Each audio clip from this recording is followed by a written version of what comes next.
بسم اللہ الرحمن الرحیم۔ بولوں گا یار۔ السلام علیکم ورحمۃ اللہ وبرکاتہ۔ الحمد للہ نحمده ونستعینه ونستغفره ونؤمن به ونتوکل علیہ ونعوذ باللہ من شرور انفسنا ومن سیئات اعمالنا ونعوذ باللہ من شرور انفسنا ومن سیئات اعمالنا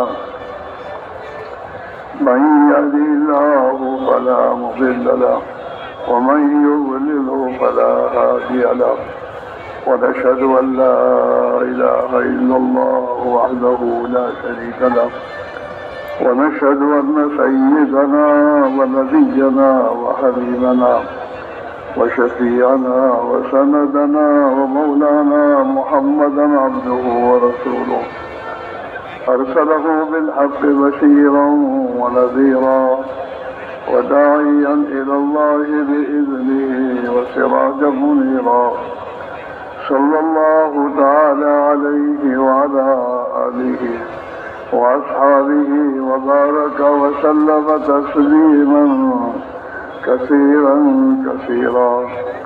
أما بعد فأعوذ بالله من الشيطان الرجيم. بسم الله الرحمن الرحيم.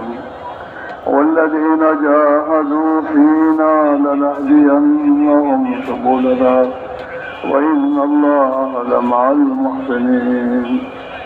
صدق اللہ مولانا العظیم. محترم دوست بزرگ اور بھائیو، اللہ نے اس پوری کائنات کو ہمارے امتحان کے لیے پیدا کیا ہے. جو کچھ اسباب ہمارے پاس ہیں یا اور لوگوں کے پاس میں ہیں، یہ تمام اسباب اللہ نے ہمارے امتحان کے لیے پیدا کیا ہے. ان اسباب سے ہماری زندگیوں کے بننے کا کوئی تعلق نہیں ہے. حالات کو بنانا اللہ نے اپنے ہاتھ میں رکھا ہے. جو کچھ حالات انسانوں پر آتے ہیں، یہ حالات آسمان کے فیصلے پر آتے ہیں. یدبر الامر من السماء الى الارض. یہ پوری دنیا کا نظام اللہ آسمان سے چلا رہے ہیں. تو یہ حالات جو ہمارے تمہارے، اس کا تعلق ملک مال سے نہیں ہے، چیزوں سے نہیں ہے، اسباب سے نہیں ہے کہ اسباب اگر ہمارے پاس آئیں گے ہماری زندگی پرسکون ہو جائے گی. یہ بات بھی نہیں ہے. عزت کا تعلق بھی اس سے نہیں ہے. اگر مال پر کر عزت کا مدار ہوتا تو قارون کو اللہ عزت دیتا، لیکن قارون کو عزت نہیں ملی. ملک میں اگر ملک کے حاصل ہونے پر یا ملک کے اوپر کسی نے اللہ نے دکھایا ہے تو اس کی عزت اس میں نہیں ہے. اگر عزت ہوتی تو فرعون کو عزت نہیں جاتی. تو یہ جو اسباب دنیا کے ہیں، ان اسباب سے ہمارے زندگی کے بننے کا یا ہمارے زندگی کے اجڑنے کا تعلق نہیں ہے. اللہ نے انسانوں کی زندگیوں کے بننے اور بگڑنے کا تعلق انسان کے اعمال سے رکھا ہے. اعمال پر اللہ زندگی بنائیں گے اور اعمال پہ اللہ زندگی بگاڑیں گے. اگر انسانوں کے اعمال وہ ہیں جس کو اللہ چاہتا ہے، یعنی اللہ کے حکموں کے مطابق انسان اپنی زندگی گزار رہا ہے، زندگی کے ہر شعبے میں، چاہے وہ کھانا ہو، پینا ہو، کمانا ہو، حکومت ہو، سیاست ہو، چاہے وہ کہیں بھی ہو. یہ بھی نہیں ہے کہ یہ کسی ملک میں چلا جائے گا تو اس کی زندگی بن جائے گی. ملکوں کی تبدیلی پر زندگی کے بننے کا تعلق نہیں ہے. زندگی کا تعلق تو انسان کے اپنے اعمال سے ہے. اس کے اعمال اگر وہ صحیح کر لے، جس کو جناب رسول اللہ صلی اللہ علیہ وسلم نے قیامت تک کے آنے والے انسانوں کو جو زندگی دی ہے، اگر انسان اپنے زندگی میں اپنے اعمال درست کر لے گا، یعنی ایمان اور ایمانی زندگی اختیار کر لے گا، تو اللہ تعالیٰ اس کے حالات دنیا کے بھی پرسکون بنا دے گا، کامیابی دے گا، عزت دے دے گا، اور مرنے کے بعد کی ابد زندگی بھی بن جائے گی. नहमदुहु व नसल्ली अला रसूलिहिल करीम अम्मा बाद। मेरे मोहतरम, দুনিয়াতে আল্লাহ যত মখলুক সৃষ্টি করছেন, যত সৃষ্টি আল্লাহ জাল্লা শানুহু দুনিয়াতে করছেন, এই সমস্ত মখলুক আমাদের পরীক্ষার জন্য। বলতেছেন যে আমাদেরকে পরীক্ষা করার জন্য আমাদের হাতে যত আসবাব আছে, যত মানুষের হাতে যত আসবাব আছে এবং আমরা যত আসবাব চোখে দেখতেছি, এইগুলির মধ্যে মানুষের উন্নতি অবনতির কোনো সম্পর্ক নাই। এইগুলি হাতে আছে, মানুষের উন্নতি হবে, মানুষ শান্তি পাবে, মানুষের ইজ্জত হবে। মেরে মোহতারাম বলতেছেন যে এই সমস্ত জিনিসের সাথে মানুষের উন্নতি অবনতির কোনো সম্পর্ক নাই। হাতে আসলে উন্নতি হবে, হাতে না আসলে অবনতি হবে, এমন না। বলতেছেন যে যদি সম্পদের দ্বারাই মানুষের উন্নতি হইতো, তো কারণ দুনিয়ার মধ্যে সবচেয়ে সম্পদওয়ালা সত্ত্বেও তার অবনতি হয়েছে। বলতেছেন যে যদি মুলক মালের দ্বারা দেশ হাতে আসার দ্বারা, হুকুমত হাতে আসার দ্বারা মানুষের উন্নতি হইতো, তো ফেরাউন সবচেয়ে বড় উন্নত হইত। অথচ ফেরাউন তার হাতে মুলক থাকা সত্ত্বেও আল্লাহ তাকে ধ্বংস করছেন। বলতেছেন যে ভাই, দুনিয়ার মধ্যে যত অবস্থা দেখতেছি হালাত, এই হালাত মানুষের উপরে যে আসে, এটা আল্লাহ পাকের নিয়ন্ত্রণে আসে, আল্লাহ পাকের ক্ষমতার দ্বারা আসে। আল্লাহ জাল্লা শানুহু এই হালাতগুলিকে পরিচালনা করেন। বলতেছেন যে আসমান থেকেই পরিচালনা হয়, আল্লাহ পাকের পক্ষ থেকেই পরিচালনা হয়। হালাত কাহারও কোনো নিয়ন্ত্রণে নাই, কাহারও কোনো হাতে নাই যে মানুষ সেইটাকে কন্ট্রোল করবে। মানুষের হাতে হালাত থাকবে এমন কোনো অবস্থা আল্লাহ জাল্লা শানুহু শক্তি আর ক্ষমতা মানুষকে দেন নাই। এসব অবস্থার সম্পর্ক আল্লাহ পাকের কুদরতি হাতে। আল্লাহ জাল্লা শানুহু যেই অবস্থা চাইবেন সেই অবস্থাই দুনিয়াতে হবে। হ্যাঁ, বলতেছেন যে দুনিয়াতে ভালো অবস্থা মন্দ অবস্থা আল্লাহ যে দুনিয়াতে পাঠাবেন, এই পাঠানোর বিধান আল্লাহ পাকের পক্ষ থেকে। এই মানুষের আমল যখন ভালো হবে দুনিয়াতে ভালো অবস্থা আসবে, মানুষের আমল যখন নষ্ট হবে দুনিয়াতে খারাপ অবস্থা আসবে, ভালো অবস্থা আসবে না। বলতেছেন যে মানুষের আমালের সাথে মানুষের ইজ্জতের সম্পর্ক, মানুষের আমালের সাথে মানুষের দুনিয়ার শান্তি আর সফলতার সম্পর্ক, দুনিয়া এবং আখিরাতের শান্তি আর সফলতা আল্লাহ জাল্লা শানুহু মানুষের আমলের সাথে রাখছেন। এজন্য হুজুর সাল্লাল্লাহু আলাইহি ওয়াসাল্লাম কিয়ামত পর্যন্ত এই বিধানকে মানুষকে খুলে খুলে বলতেছেন যে হুজুর সাল্লাল্লাহু আলাইহি ওয়াসাল্লাম কিয়ামত পর্যন্ত এক বিধানকে মানুষকে শুনাইছেন যে আল্লাহ জাল্লা শানুহুর বিধান কি, আল্লাহ পাকের নিয়ম কি, আল্লাহ কিভাবে দুনিয়াতে শান্তির ব্যবস্থা করবেন, কি বুনিয়াদে শান্তির ব্যবস্থা করবেন। বলতেছেন যে আল্লাহ পাকের বুনিয়াদ আর ভিত্তি এটাই, যখন মানুষের আমল ভালো হয়ে যাবে তবে দুনিয়াতে শান্তির ফয়সালা আসবে, দুনিয়াতে মানুষ ইজ্জত পাবে, দুনিয়াতে মানুষ শান্তিতে জীবনযাপন করতে পারবে। আর যদি মানুষের আমল নষ্ট হয়ে যায়, বলতেছেন যে যতই সম্পদ হোক না কেন, যতই শান্তির সামান হোক না কেন, যতই দুনিয়াতে আসবাব থাকুক না কেন, মানুষের হাতে আসবাব যতই থাকে না কেন, বলতেছেন যে এই সমস্ত আসবাব থাকা সত্ত্বেও মানুষ না ইজ্জত পাবে, না মানুষ শান্তি পাবে, না মানুষের সফলতা অর্জন হবে। मेरे भाइयों, आदम अलैहिस्सलाम से लेकर हुजूर पाक अलैहिस्सलाम की तशरीफ आवी तक जितने नबी आए, उन नबियों ने इंसानों को एक ही बात कही है, और सबकी बात क्या है? ऐ लोगों, अल्लाह को मानो जैसा कि अल्लाह है, यानी अल्लाह पर ईमान लाओ, उसकी ज़ात और सिफात के एतबार से अल्लाह पर ईमान लाओ, और अल्लाह की मानो जैसा कि वो तुमसे चाहता है। यानी जिंदगी के अमाल अपनी मर्जी के मुताबिक न करो, अल्लाह के अहकाम के मुताबिक जिंदगी गुजारो, तो अल्लाह तुम्हें कामयाब कर देगा। ये हर नबी की दावत है, हर जमाने में। जैसे कारून है, फिरौन है, अपने जमाने के हाकिम और मालदार हैं, ऐसे में दोस्तों एक नबी की उम्मत में وہ صرف ان کے پاس طاقت اور قوت تھی قوم عاد کے پاس، اور وہ اپنے آپ کو طاقتور اور سپر پاور کہتے تھے کہ ہم سے زیادہ طاقتور کوئی نہیں ہے. لیکن ان کو بھی حضرت ہود علیہ السلام جو دعوت جو یہی کی ہے، اللہ کو مانو، اللہ کی مانو، اللہ کے حکموں پر زندگی گزارو. میں تمہارے پاس وہ زندگی لے کے آیا ہوں، اگر تم اس کو اختیار کر لو گے تو اللہ تمہیں کامیاب کر دے گا. لیکن قوم عاد نے اللہ کے نبی کی بات کو نہیں مانا تو اللہ تعالیٰ شانہ نے یہ بڑی طاقتور قوم تھی جس کے بارے میں قرآن یہ کہہ رہا ہے لم یخلق مثلھا فی البلاد، کہ اللہ نے ایسی طاقتور قوم دنیا میں کوئی اور پیدا نہیں کی ہے، جو بڑی طاقتور قوم تھی. جب نبی نے ان کو دعوت دی اور نبی نے ان کو سمجھایا تو انہوں نے اس کا جواب میں کیا دیا؟ من اشد منا قوہ، ہم سے زیادہ طاقتور دنیا میں کون ہے؟ ہمیں کچھ نہیں سکتا. جیسے آج کل کے نادان بیوقوف کہتے ہیں ہماری طاقت ہے، ہم طاقتور ہیں. وہ تو کب تک ہے؟ جب تک اللہ نے ڈھیل دی ہے. اور اللہ جب اپنے دوست کو اوپر سے ان کے خلاف فیصلہ کر دے تو یہ کچھ نہیں کر سکتے. قوم عاد کے لیے اللہ نے جب انہوں نے بات نہیں مانی تو اللہ نے ہوا سے کہا چلو اس پر.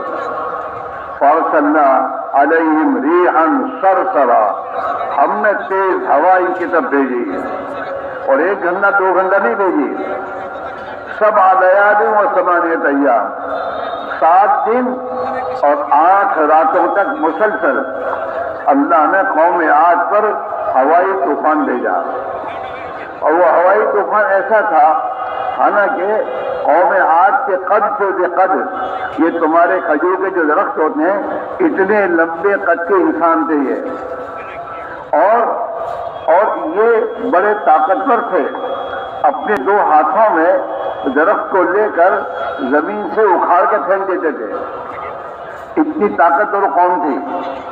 تو جب نبی نے بات سمجھائی تو انہوں نے اپنی وہ طاقت پر گھمنڈ کیا کہ من اشد منا قوہ، ہم سے زیادہ طاقتور کوئی دنیا میں نہیں ہے، ہمیں کچھ نہیں ہو سکتا.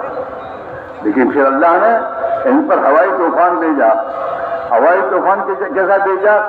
وہ ہوا ایسی تھی کہ انہیں سب کو زمین سے اٹھاتی تو اکھاڑ کر، اور پہاڑوں کی چٹانوں سے ان کے سروں کو محدود پٹکتی تھی، اور وہ اوپر سے ایسے گرتے تھے نیچے جیسے کھجور کے درخت جڑ سے اکھڑ کر نیچے گر جاتے ہیں.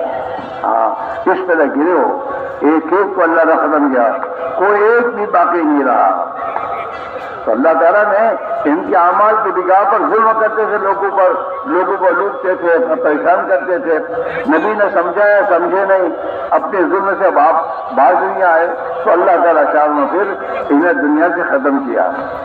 اور یہ اللہ کہنا چاہتے ہیں کہ دنیا آخر قیامت کے دن تک ہمارا یہی ذاتہ ہے کہ ہم طاقتوروں کو ختم کریں گے ظلم کی بنیاد پر. اللہ کو ظلم پسند نہیں کسی کا.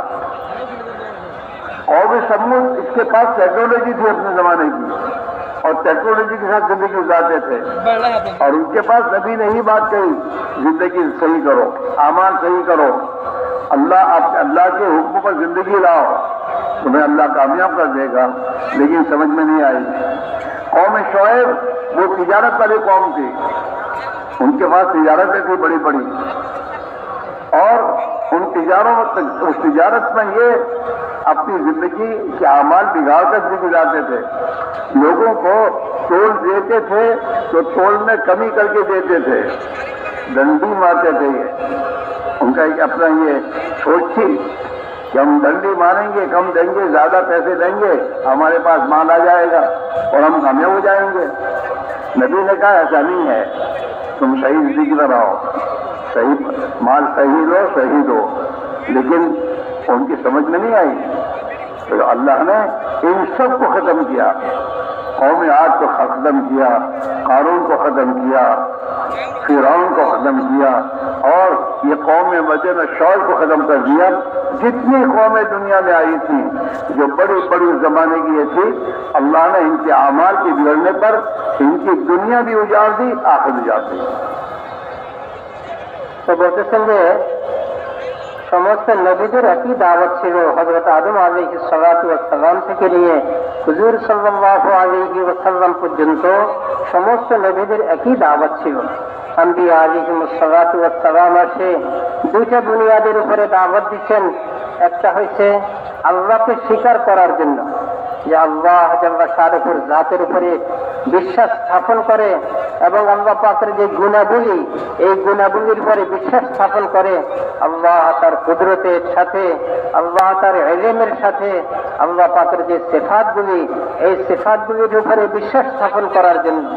দ্বিতীয় বুনিয়াদ ছিল আম্বিয়া আলাইহিমুস সালাতু ওয়াস সালামের দাওয়াতের, যে আম্বিয়া আলাইহিমুস সালাতু ওয়াস সালাম এই বুনিয়াদের উপরেও দাওয়াত দিচ্ছেন যে হে লোক সকল, তোমরা আল্লাহ পাকের হুকুমকে মানো, আল্লাহকে মানো, আল্লাহ পাকের হুকুমগুলিকে মানো। যে আল্লাহ মানুষকে জীবনযাপনের জন্য যেই হুকুম দিচ্ছেন এই হুকুম মতো তোমরা চলো। তোমরা নিজের মন মতো চলে না দুনিয়াতেও ধ্বংস হবে, আখিরাতেও ধ্বংস হবে।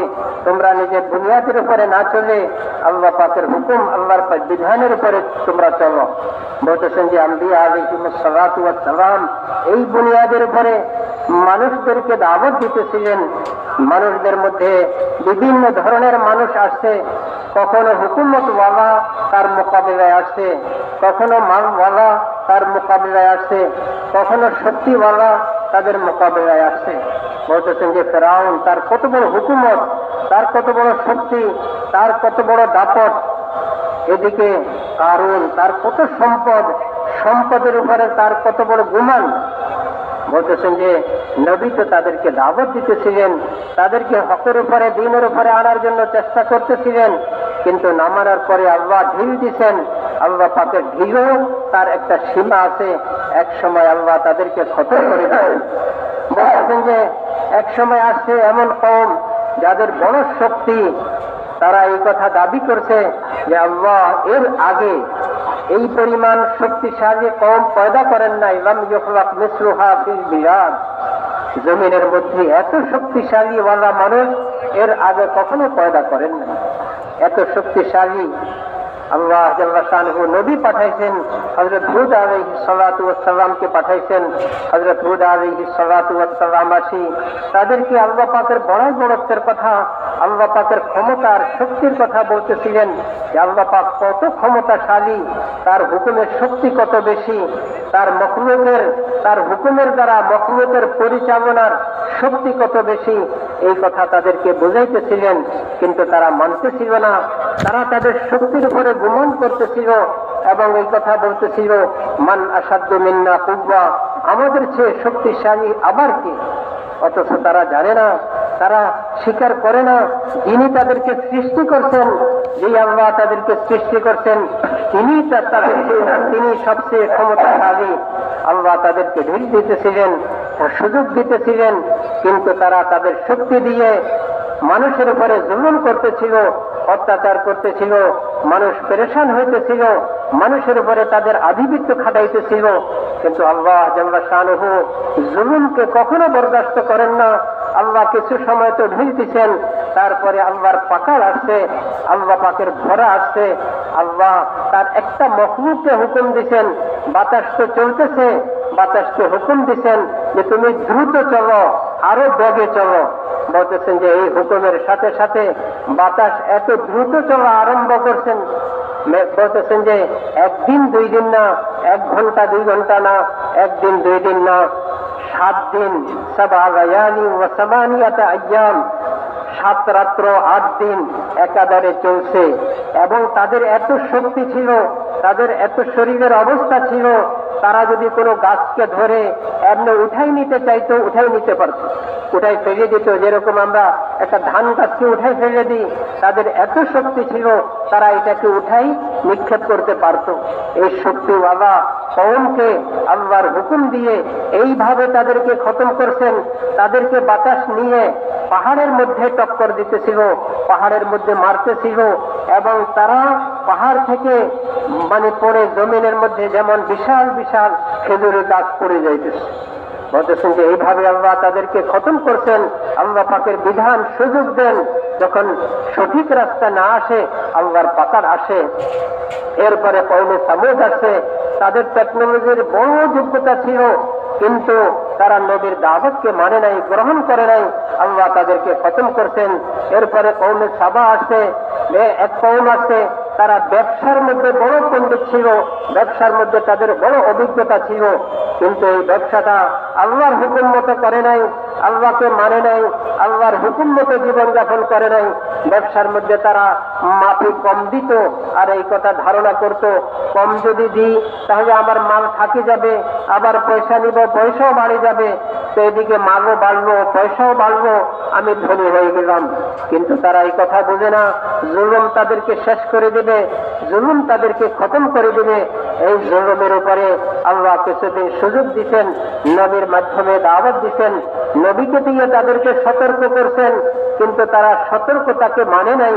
আল্লাহর পাকাল আসছে, আল্লাহ তাদেরকে খতম করে দিচ্ছেন। এইভাবে এক এক কওম আসছে, আল্লাহ শাহরুহু তাদেরকে সঠিক রাস্তা আনার জন্য নবী পাঠাইছেন, নবী মেহনত করছেন, নবী তাদেরকে দাওয়াত দিচ্ছেন, কিন্তু তারা মানে নাই।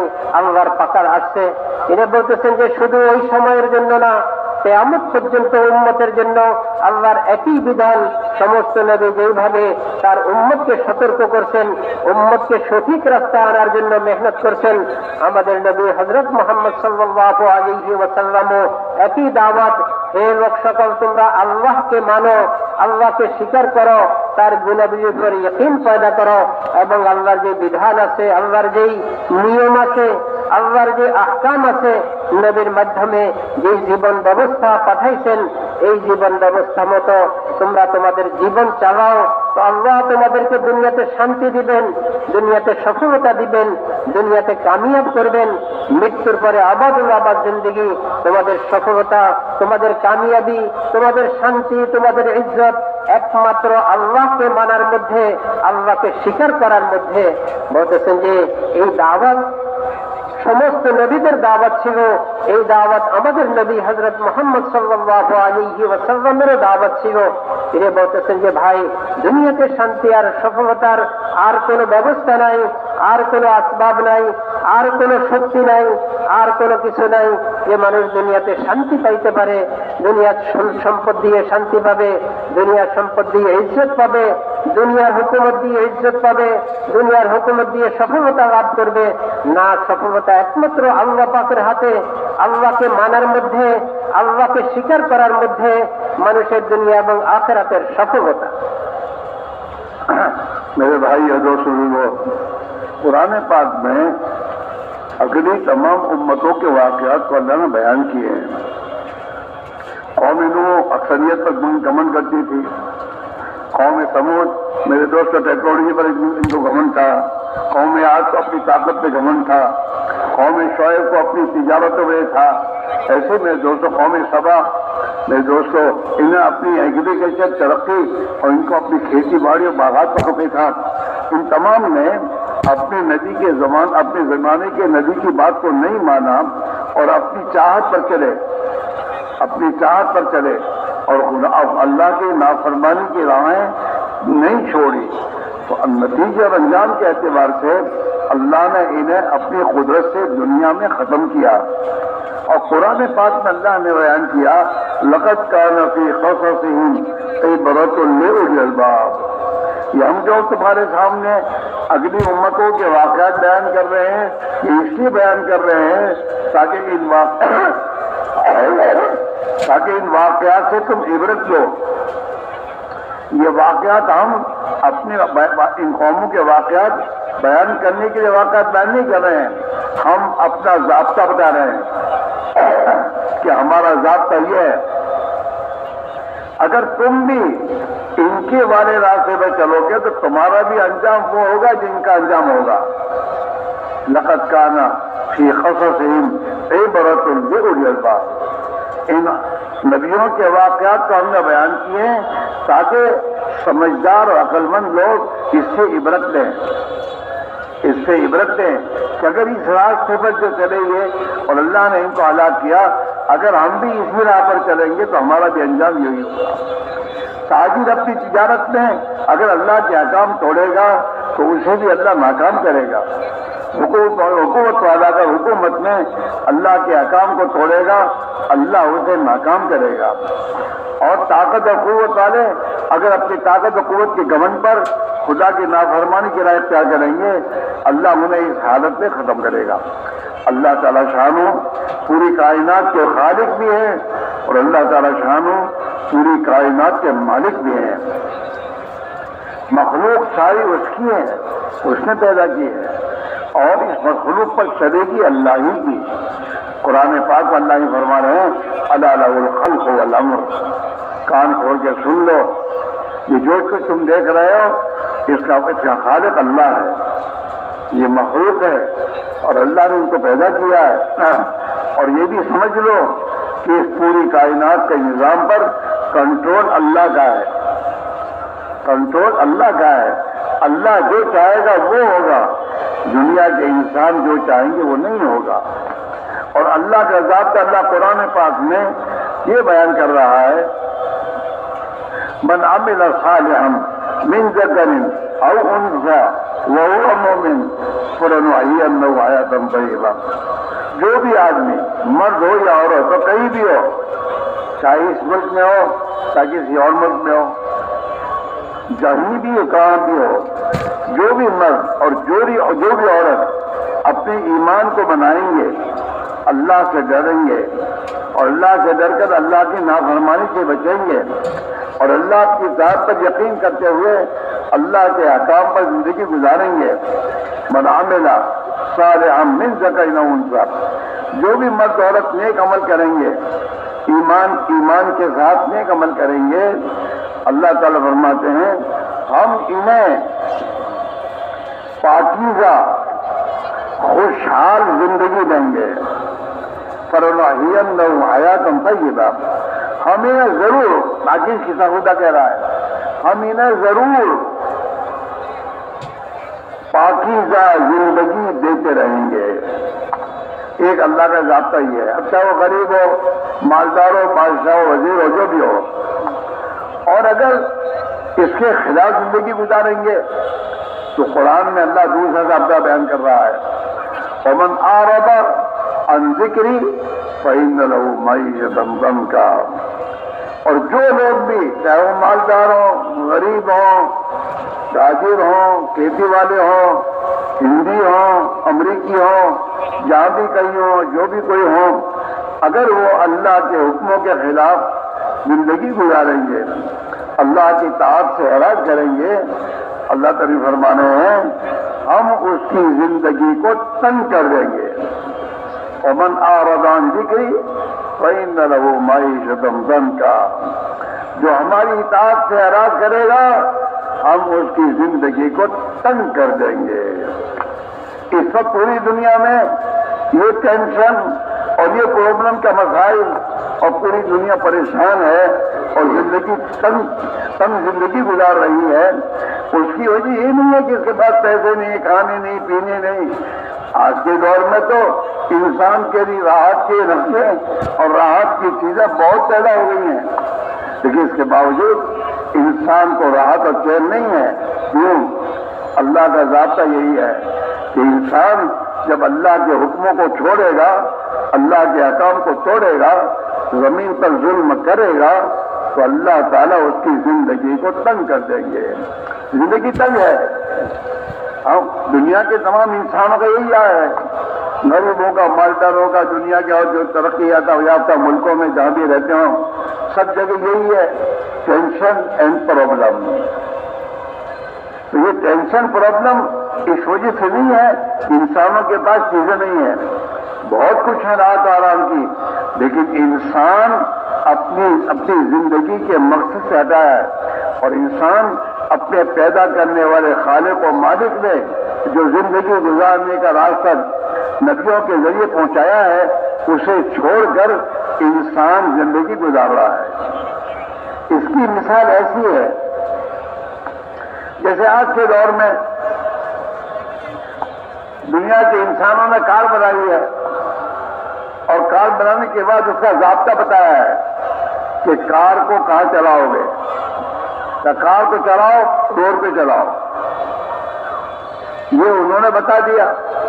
لیکن ایک بہت اپنے آپ کو عقل مند کہنے والا وہ کیا کہتا ہے، کار میری ہے، مال پیسے ہم نے خرچ کیے ہیں، ہم ان کی کیا بات کیوں مانیں، ہم اپنی مرضی سے چلائیں گے۔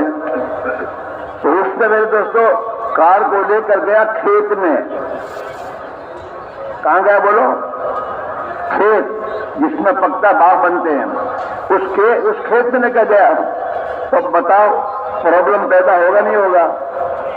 ارے بولو تو صحیح، پرابلم پیدا ہوگا اور ٹینشن بھی ہوگا، کیونکہ وہاں جا کے کار پھنسے گی، اب اس کو وہاں سے باہر نکالنا مشکل، کار کیسے نکالنا، یہ تمام ٹینشن، اور جتنا یہ اندر جاتا جائے گا اتنا میرے دوستوں پریشانی بڑھے گی، کم نہیں ہوگی۔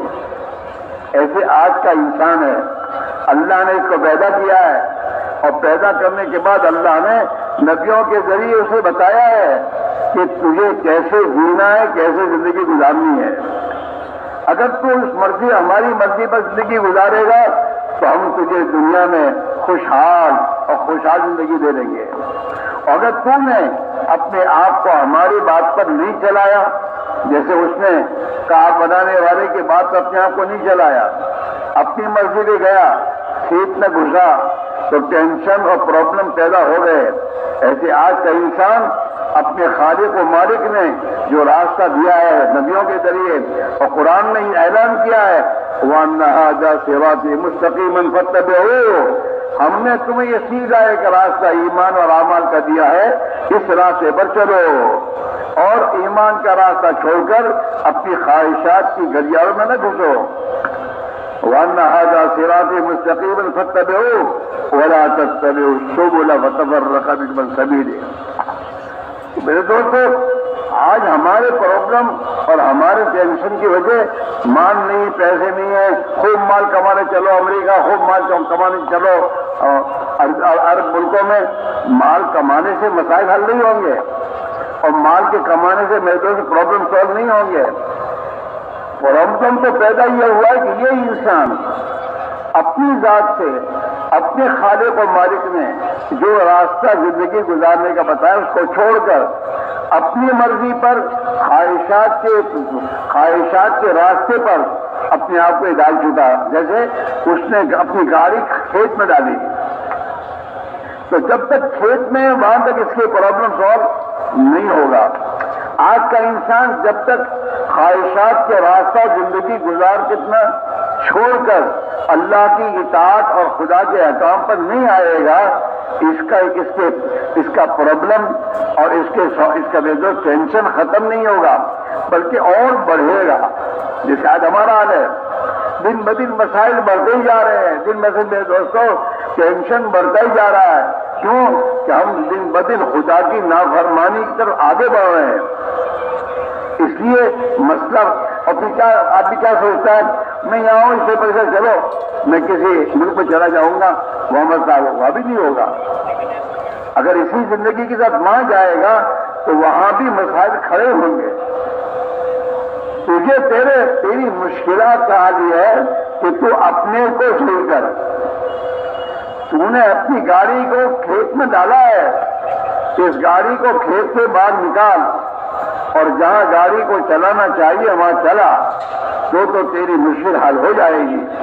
ایسے ہماری مشکلات جو بھی مشکلات ہیں، انفرادی، اجتماعی، گھر کی، خاندان کی، بھائیوں کی اور میں تو حکومت کی، رعایا کی، جتنی مشکلات ہیں، ان مشکلات کا حل ایک ہی ہے کہ یہ انسان جو ہے نا یہ اپنی زندگی کو ٹھیک کر دے، اللہ کی نافرمانی کا راستہ چھوڑ کر اللہ کی اطاعت والے راستے پر جب آ جائیں گے تو اللہ تعالیٰ شانو ان کے حالات خوشگوار کر دیں گے، دنیا میں خوشحال زندگی ملے گی، اور اگر موت آ گئی اور صرف یہ زندگی اللہ کی اطاعت پر زندگی گزار کر مرے گا تو دنیا سے بھی میں دوستوں خوشحال جائے گا اور آخرت کی تمام منزلیں خوش ہو جائیں گی۔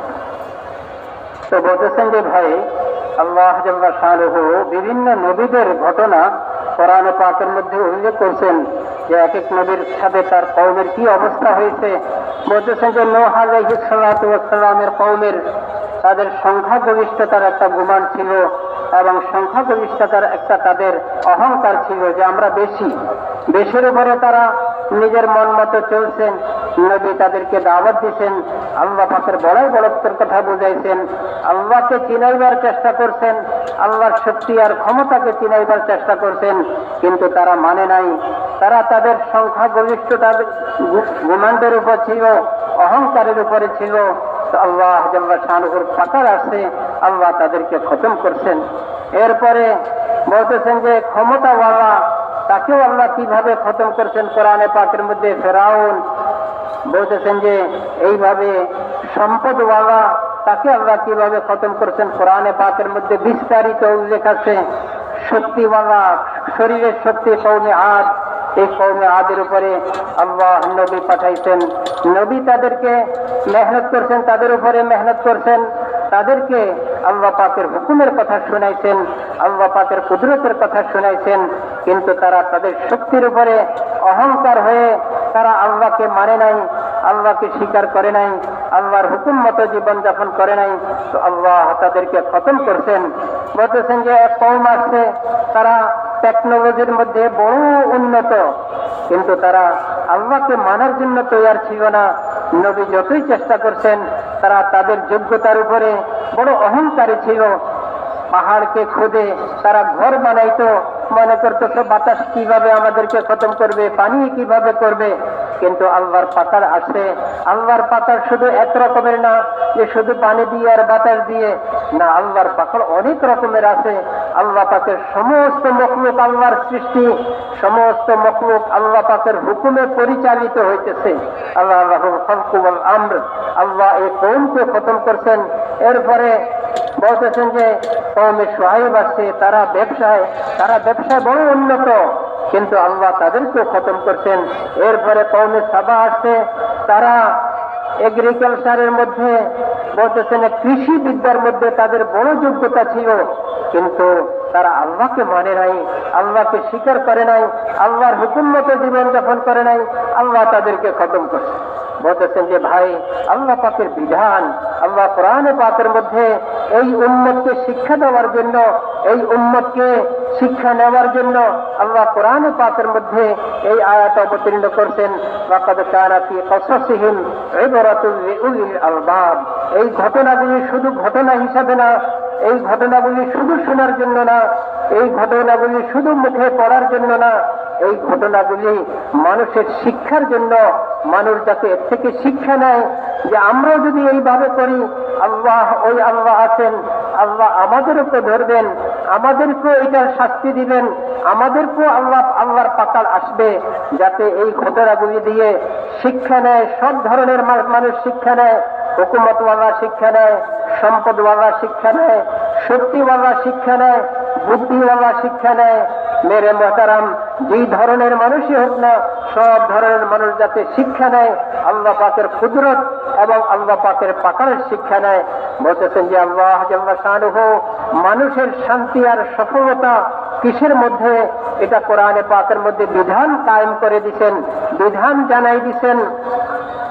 তুমি দুনিয়াতে শান্তি আর সফলতা না সম্পদ দিয়ে হবে, না মাল দিয়ে হবে, না হুকুমত দিয়ে হবে, না শক্তি দিয়ে হবে, না যোগ্যতা দিয়ে হবে, না বিদ্যা দিয়ে হবে, না বুদ্ধি দিয়ে হবে। শান্তি আর সফলতার জন্য দুইটাই বুনিয়াদ।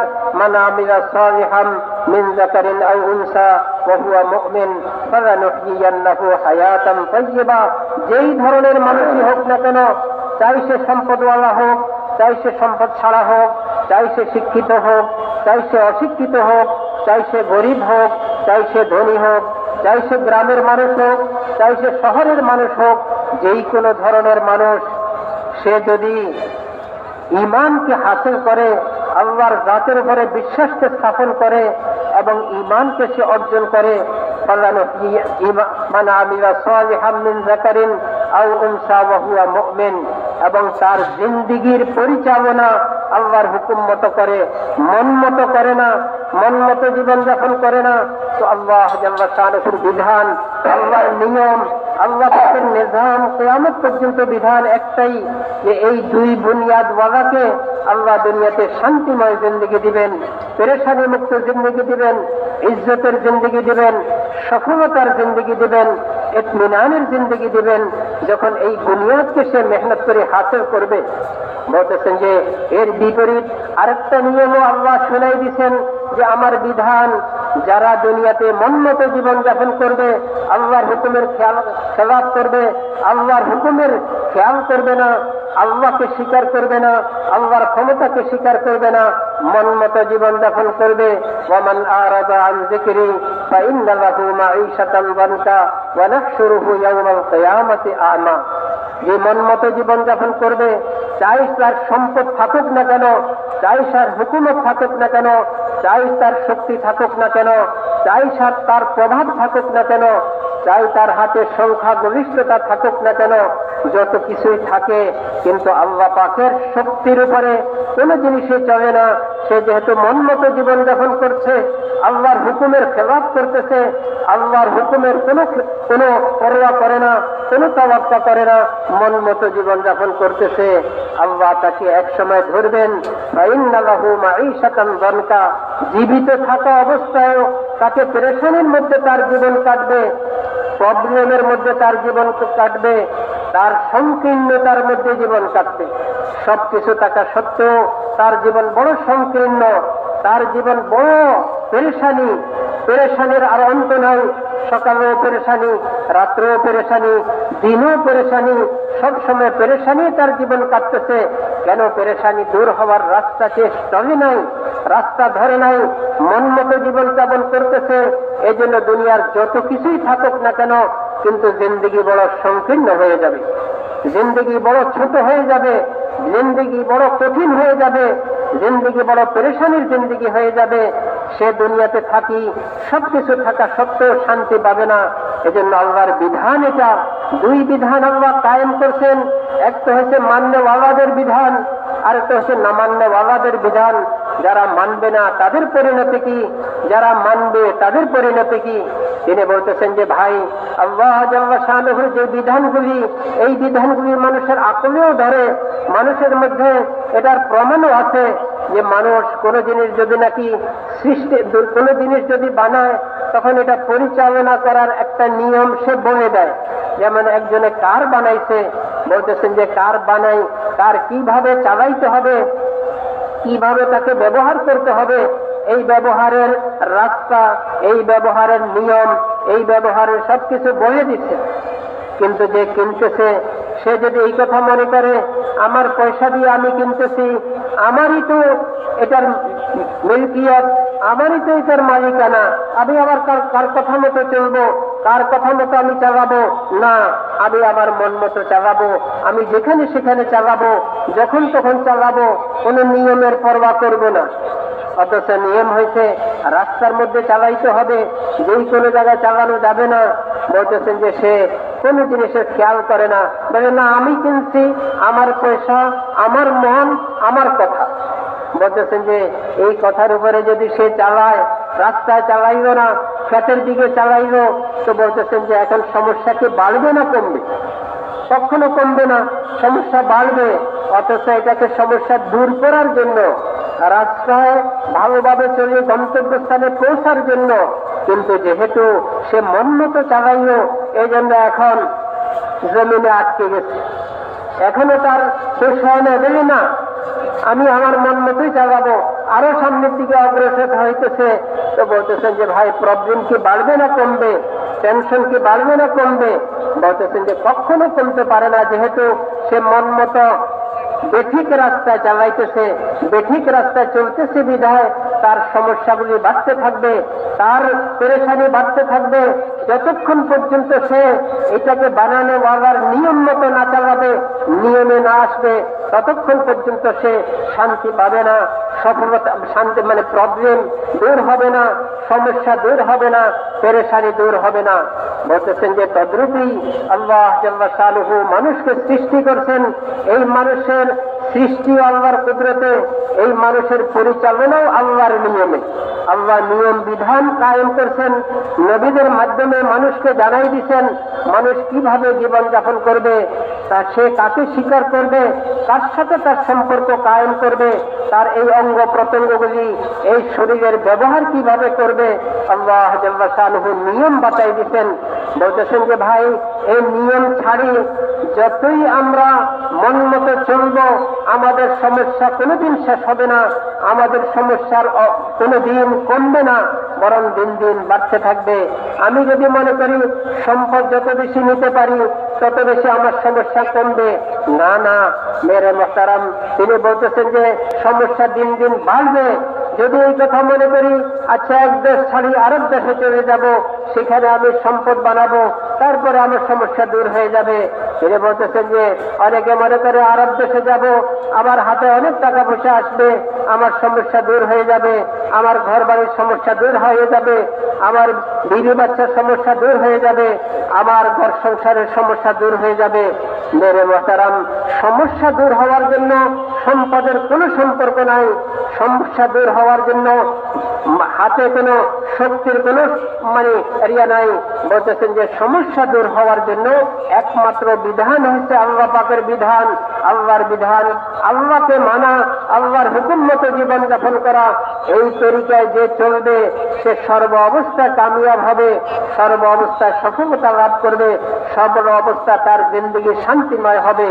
বলতেছেন যে এই নিয়মের বিধানের বাহিরে যতই সম্পদ হোক না কেন, যতই ভক্তি থাকুক না কেন, যতই সংখ্যাগরিষ্ঠতার শক্তি তার হাতে থাকুক না কেন, যতই হুকুমতের শক্তি তার হাতে থাকুক না কেন, কিন্তু মন মতো চলার কারণে দিন দিন সমস্যা বাড়তে থাকবে, দিন দিন পেরেশানি বাড়তে থাকবে, দিন দিন কঠিন জীবন হইতে থাকবে, দিন দিন চোখ মুখ বলতেছে চোখ অন্ধকার হয়ে আসতে থাকবে। যেহেতু সমস্যার রাস্তায় চলতেছে আর সমস্যাকে দূর করার জন্য চেষ্টা করতেছে, কখনো হইতে পারে না। বলতেছেন যে একজনে কারকে জমিনে ঢুকে দিছে আর মনে করতেছে সমস্যার সমাধান চাই আমি, কখনো এটা হবে না যতক্ষণ পর্যন্ত ওটাকে সঠিক নিয়মে না আনবে।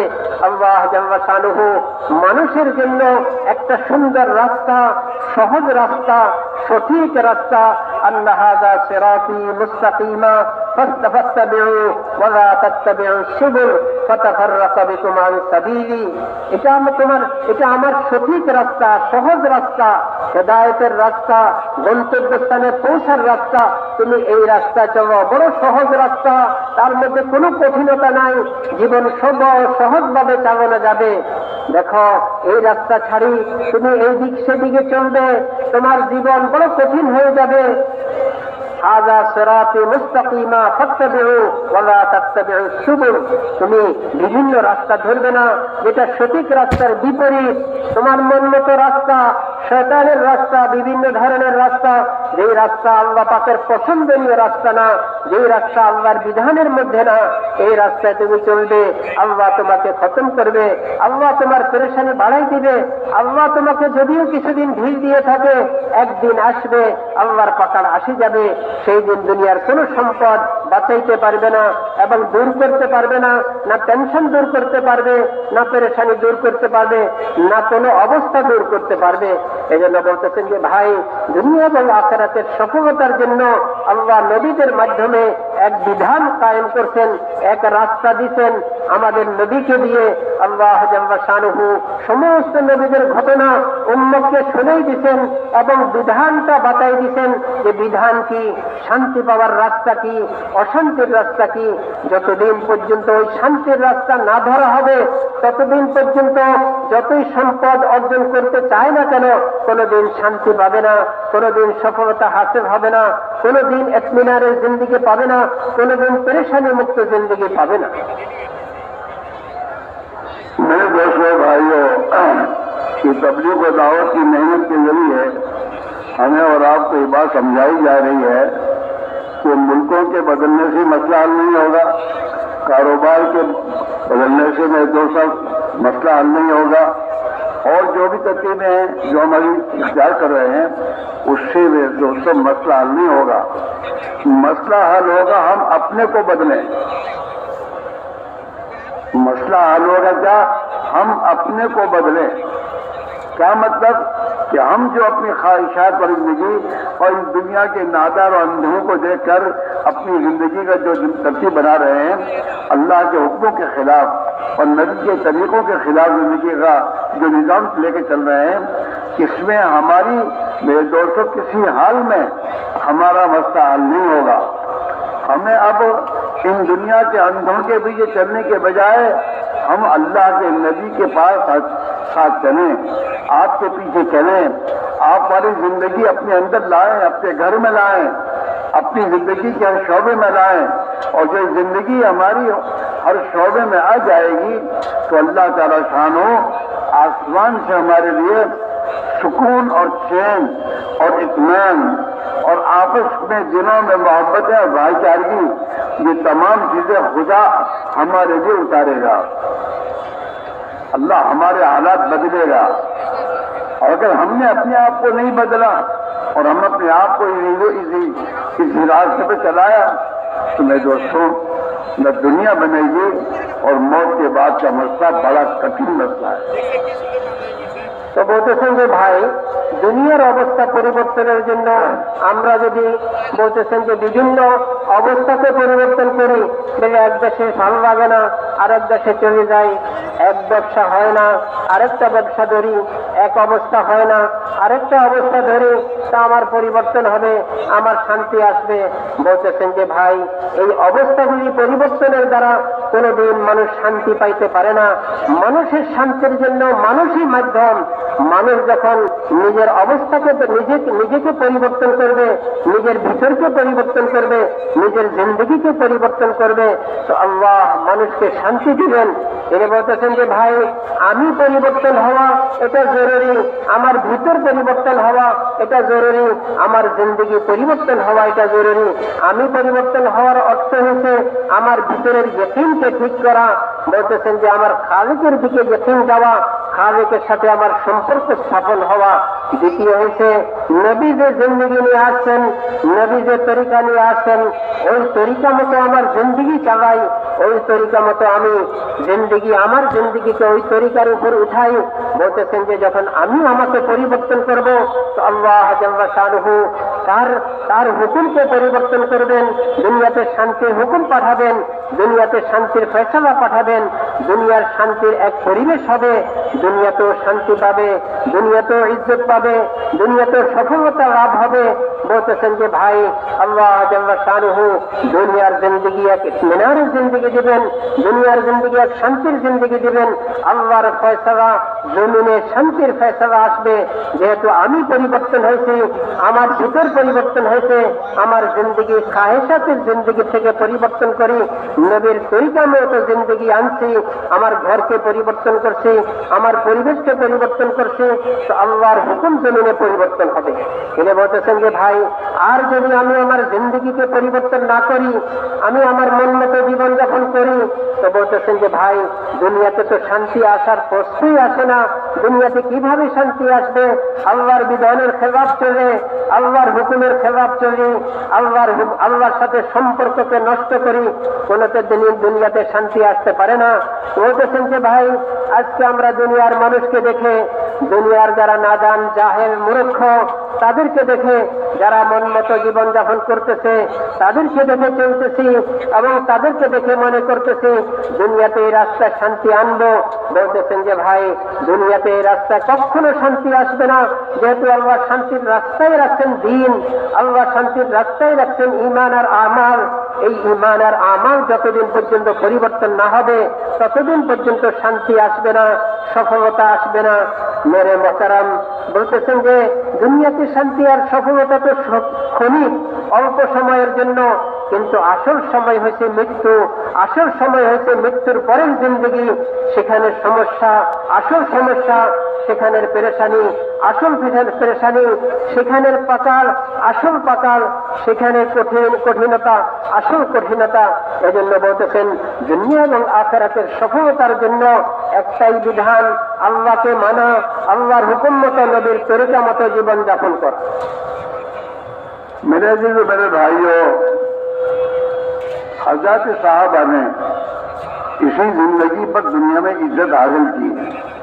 अल्लाह ने उन्हें इज्जत दी, अल्लाह ने उन्हें तंगियों से निकाला, अल्लाह ने इन्हें दुनिया के कौमों का इमाम बनाया।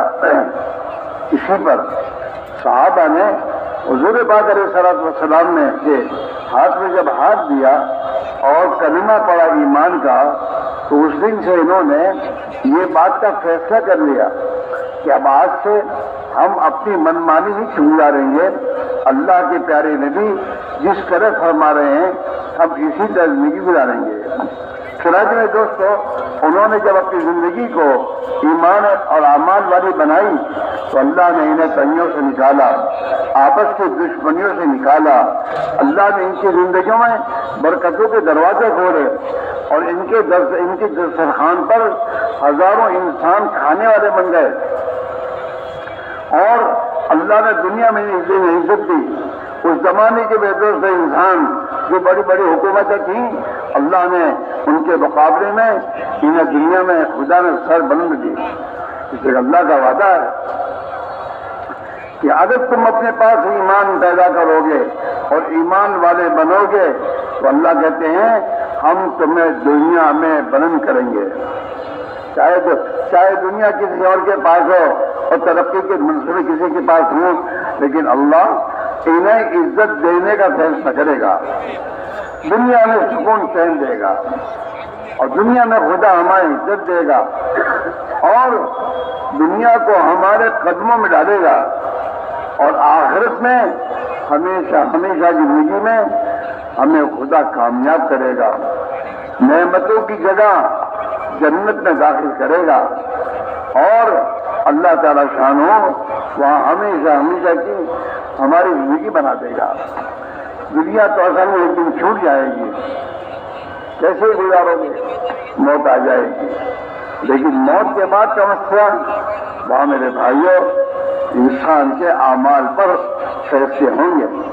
हमारे अमाल पर, हमारी ईमान और यकीन पर अगर हमने अपना ईमान बनाया, अपने अमाल को दुरुस्त किया, अपने नबी वाली जिंदगी इख्तियार करके दुनिया से गए तो अल्लाह ताला शानो खुश होकर क़यामत के दिन अपने बंदों से कहेगा या इबादी ला खौफुन अलैकुमुल यौमा वला अंतुम तहज़नून। ओ मेरे बंदो, अल्लाह कहेगा मेरे बंदो आज तुम्हें कोई डर नहीं है और आज तुम्हें कोई गम नहीं है। आज तुमने दुनिया में मेरी मान कर जिंदगी गुजारी और मेरी अहकाम वाली जिंदगी गुजार के तुम्हारे हो, मेरी अब्दियत जिंदगी तुमने गुजारी। आदमी अल्लाह का बंदा बनने की कोशिश करे, अगर ये अल्लाह का बंदा बनने की कोशिश नहीं करेगा तो अल्लाह के सिवा 50 इंसानों की गुलामी इसको करनी पड़ेगी। दुनिया में गुलामी करेगा ये और मेरे दोस्त दुनिया में परेशानी का शिकार बनेगा। तो दुनिया से अल्लाह का बंदा बन के दिल जाएगा तो अल्लाह आखिरत में कहेगा मेरे बंदो जन्नत में दाखिल हो जाओ और अब आज से तुम्हें कोई डर नहीं है, कोई गम नहीं है। और अल्लाह ताला अपने बंदों की जी के चाहतों के असबाब अता फरमाएगा।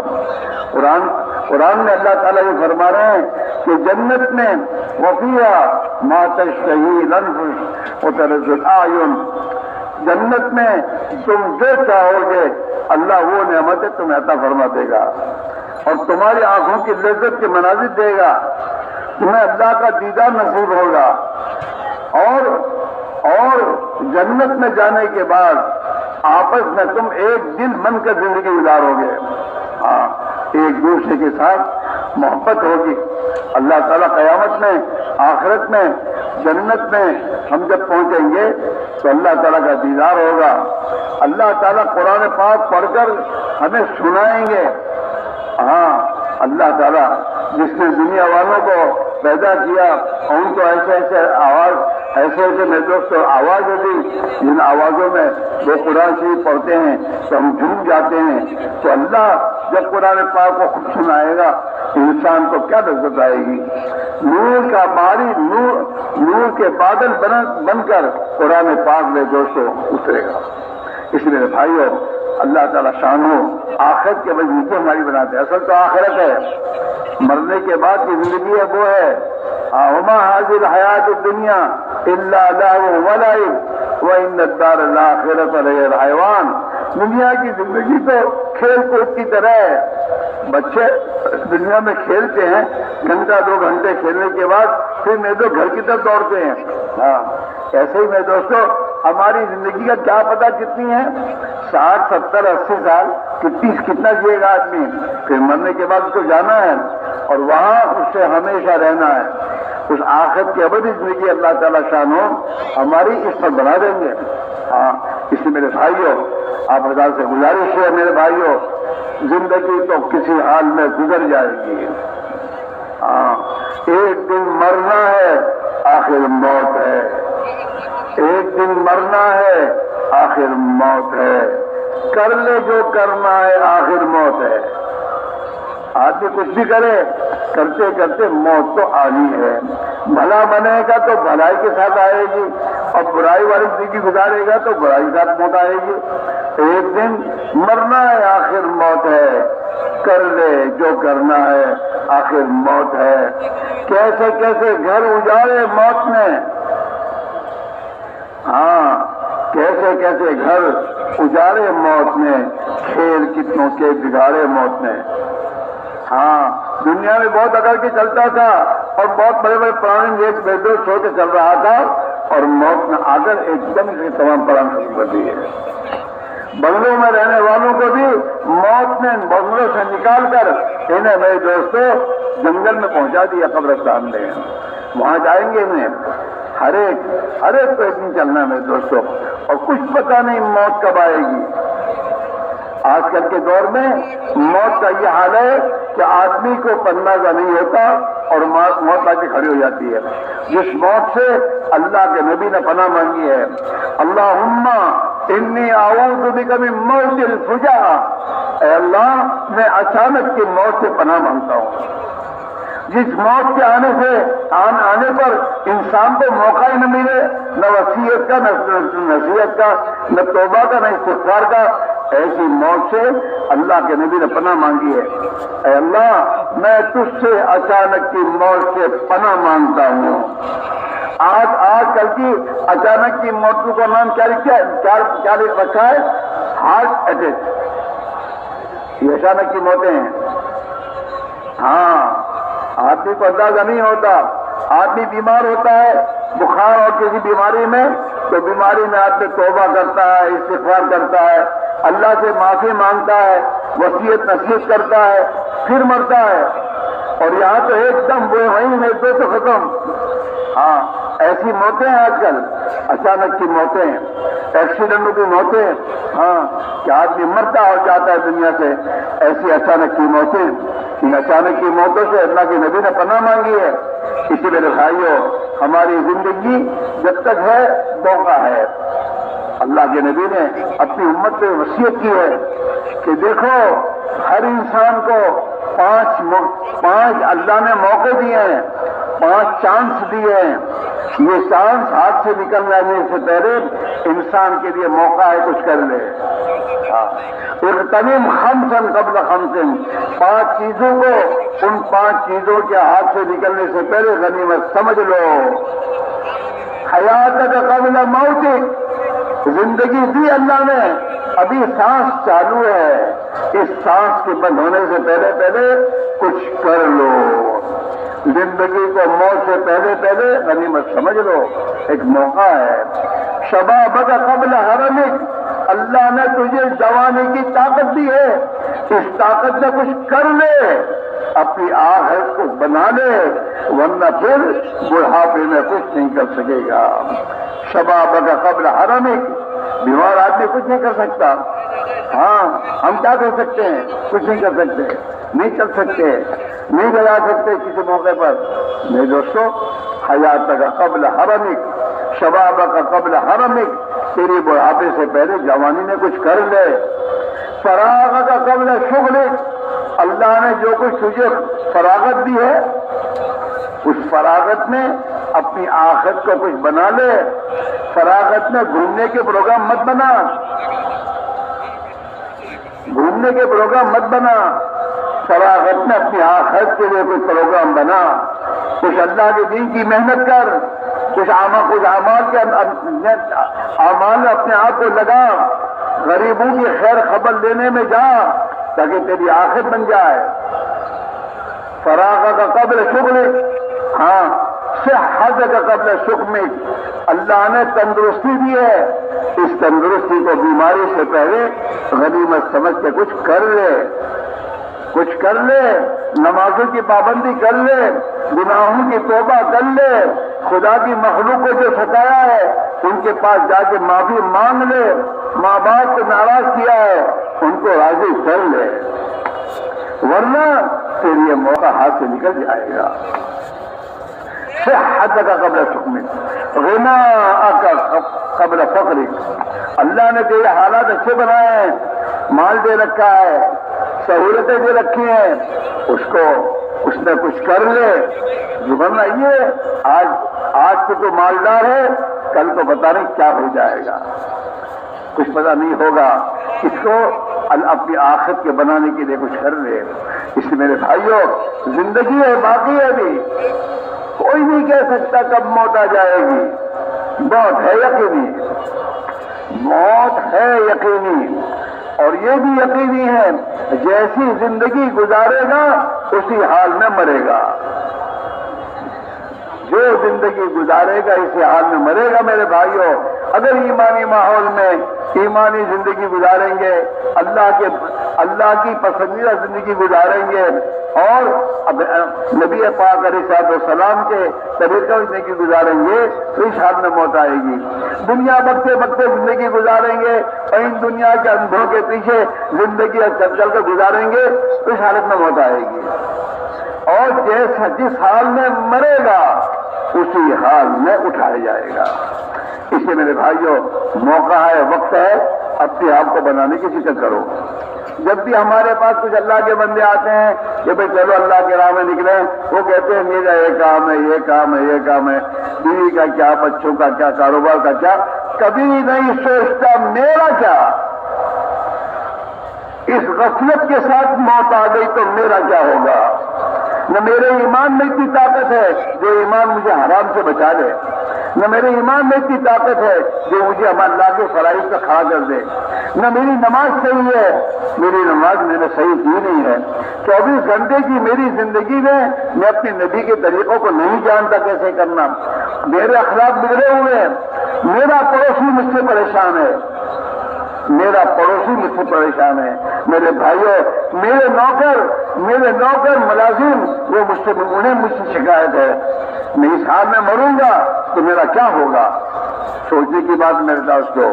ہاں, اس لیے میرے بھائیوں, موقع ہے, اپنے آپ کو نبی والی محنت میں فارغ کرو, نکلو, تاکہ اپنی زندگی کی اہمیت و مقصد سمجھ میں آئے اور ہم اپنی زندگی کو صحیح رخ پر لانے والے بن جائیں. جہاں صحیح رخ پر آ جائے گی زندگی, دنیا کے حالات کے خدا اچھے بنا دے گا اور موت کا دن خوشی کا دن ہوگا. قبر میں آدمی مزے کی نیند سو جائے گا اور آخرت میں اللہ اسے اپنے عرش کے سائے میں بلا دے گا. اور جناب رسول اللہ صلی اللہ علیہ وسلم اپنے نورانی ہاتھوں سے حوض کوثر پر جام کوثر پلائیں گے میرے بھائیوں. اور موت کے بعد کی بہار ہمیشہ کی زندگی میں اللہ تعالیٰ اپنے بندوں کو کہیں گے تم جنت میں داخل ہو جاؤ. کبھی تمہیں مرنا نہیں, کبھی تم برے نہیں ہوں گے, کبھی تم بیمار نہیں ہوں گے. تمہاری جی کی چاہتیں یہاں پوری کی جائیں گی. وہ ایک ابدی زندگی ہے, وہ ابدی زندگی ہے. پھر کوئی میں دوستوں وہاں موت نہیں آئے گی. اس آخرت کی اپنی زندگی کے بنانے کے لیے اور دنیا کی زندگی کو خوشحال بنانے کے لیے نبی والی زندگی ہے, نبی والا دین ہے. اس پر اپنے آپ کو لانے کے لیے محنت کرنے کی ضرورت ہے. اللہ کے راہ میں نکلو گے, نبی والی محنت میں اپنے آپ کو کھپاؤ گے, لگاؤ گے اور پھر اللہ سے مانگو گے, اے اللہ ہمیں اپنی نبی والی زندگی دے دے. दुकान पर बैठ के तुम मांगते रोजी, दुकान खोलते बैठ कर अल्लाह मुझे रोजी दे दे, ऐसे दीन की मेहनत करोगे और मेहनत करके अल्लाह से कहोगे अल्लाह वो दीन दे दे जो तूने अपने नबी अलैहिस्सलाम को देकर भेजा था और सहाबा के पास था, अल्लाह वो दीन दे दे, वो यकीन दे दे, वो तेरा ताल्लुक दे दे, अपनी नबी की मोहब्बत दे दे, तेरे दीन के लिए जान और माल लगाने का जज्बा दे दे। जब अल्लाह की राह में निकलोगे, अल्लाह से मांगोगे, अल्लाह जरूर देगा।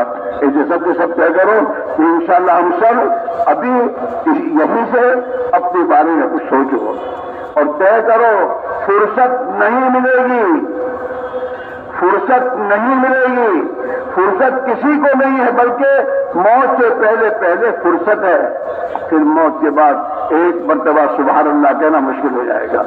इसी मेरे भाइयों, अल्लाह की निस्बत पर, अल्लाह पर भरोसा करोगे, अल्लाह काफी हो जाएगा। जिन मसाइल की बिना पर तुम अल्लाह के दीन की मेहनत को छोड़कर अपनी जिंदगी गुजार रहे हो, इन मसाइल का बनाना तुम्हारे हाथ में नहीं है, वो तो हल अल्लाह करेगा तो होंगे, वो हल अल्लाह करेगा तो होगा। और जब अल्लाह के दीन की मदद पर अपने आप को डालोगे, वो अल्लाह वादा कर रहा है कि हम तुम्हारी मदद करेंगे। अल्लाह हमारे वो मसाइल जो सारा साल से उलझे हुए हैं, वो अल्लाह ही हल करेगा, हमारे हाथ में है ही नहीं, हाथ में तो अल्लाह के हैं। अल्लाह के राह में निकलकर मेहनत करोगे, जाओगे, अल्लाह इंशाअल्लाह दुनिया के मसाइल की मुश्किलात आसान करके मौत का जो खुशी का दिन होगा और महसूस आखिरत की जिंदगी बन जाएगी। इसके लिए सब क्या करो कि इंशाअल्लाह हम सब नबी वाली मेहनत करें, 4 महीने और जितना भी वक्त दरकार है इंशाअल्लाह निकलकर अपनी आखिरत बनाने की फिक्र करेंगे। तो বলতেছেন যে ভাই, সাহাবা একরাম রাদিয়াল্লাহু আনহুম আজমাইন দুনিয়াতে যে ইজ্জত পাইছেন, সম্মান পাইছেন, শান্তিময় জিন্দেগি হাসিল হয়েছে, মহব্বতের জিন্দেগি পাইছেন, মহব্বতের সাথে ওনাদের জিন্দেগি চলছে। বলতেছেন যে ভাই, আল্লাহ জাল্লা শানুহু ওনাদেরকে দুনিয়ার যে নিয়ামত দিচ্ছেন, এই নিয়ামতটা শুধু ওনাদের দুনিয়ার কিছুর কারণে না, ওনাদের जिंदगी नबीर तरीका मतो হয়েছে। भाई बैठो, ओ भाइयों, बसा था कि ओ भाइयों बैठो, बैठो, अल्लाह के लिए बैठो, इतनी देर बैठो, आखिर तक बैठो। भाई अभी जाने का प्रोग्राम न बनाओ, खाना थोड़े आधा घंटा बाद में खाना, हमें पता है, हम भी नहीं खा के आए, बैठो। বলতেছেন যে ভাই, উনিও খানা খান নাই, আমাদের তো খানা কষ্ট হইতে পারে, এই দিন তো আর ফিরে আসবে না, আর এই সুযোগ 1 বছরে পাইবও না। বলতেছেন যে এই জন্য একটু কোরবানির সাথে বসি, আমলটা শেষ হওয়া পর্যন্ত বসি, আল্লাহ একটা সুযোগ দিচ্ছেন, একটা পরিবেশ বানাইছেন, এই জন্য এটাকে কদর করি ভাই। মেহরবানি করে আশেপাশে যারা ওঠে ওনাদেরকে মহব্বতের সাথে একটু বসাই দিই, একটু কোরবানির সাথে, একটু ধৈর্যের সাথে আমরা আমলটা পুরা করেন। তো বলতেছেন যে ভাই, সাহাবা ইকরাম রাদিয়াল্লাহু আনহুম আজমাইনদেরকে আল্লাহ কি পরিমাণ ইজ্জত দিয়েছেন, ওই জমানার বড় বড় শক্তিশালী কওম তাদের কাছে নত হয়ে গেছে, আল্লাহ তাদেরকে করে এনাদেরকে প্রাধান্য দিয়েছেন। ওনাদের জিন্দেগি ইজ্জতের জিন্দেগি ছিল, ওনাদের জিন্দেগি শান্তির জিন্দেগি ছিল, ওনাদের জিন্দেগি মহব্বতের জিন্দেগি ছিল, একে অপরকে কিভাবে মহব্বত করতেন। বলতেছেন যে অথচ রক্তের কোনো সম্পর্ক নাই, কিন্তু রক্তের সম্পর্কের চেয়েও আরো শক্তিশালী, আরো মজবুত সম্পর্ক সাহাবাদের হয়েছে। কিসের উপরে, কি বুনিয়াদের উপরে? একমাত্র ওনাদের জিন্দেগির মধ্যে দিন আসছে, দিন মানুষের জিন্দেগির মধ্যে সব লাইনের শান্তি নিয়ে আসে। বলতেছেন যে ভাই, এই জন্য সাহাবা ইকরাম রাদিয়াল্লাহু আনহুম আজমাইনদেরকে আল্লাহ ওই জমানার মানুষের ইমাম বানাইছেন। ওই জমানার মানুষ ওনাদেরকে সম্মান করত, ওনাদের কথা মতো চলত এবং ওনাদেরকে নিজের পথ প্রদর্শক বানাই নিজের জিন্দেগি সুন্দর করছেন। বলতেছেন যে ভাই, এই জন্য আল্লাহ এক বিধান কায়েম করছেন যে মানুষের দুনিয়ার শান্তি আর সফলতা, দুনিয়ার ইজ্জত, দুনিয়ার সুহুলত এবং দুনিয়ার ইতমিনানি জিন্দেগি, দুনিয়ার মধ্যে মানুষের যত নিজের চাহিদা আছে, প্রত্যেকে মানুষ ভালো চায়, শান্তিময় জিন্দেগি চায়, সফলতার জিন্দেগি চায়, সুহুলতের জিন্দেগি চায়। বলতেছেন যে বা চাওয়ার মধ্যে কোনো দোষ নাই, চাওয়া তো চাওয়াই, কিন্তু এইগুলি পাবো কিভাবে?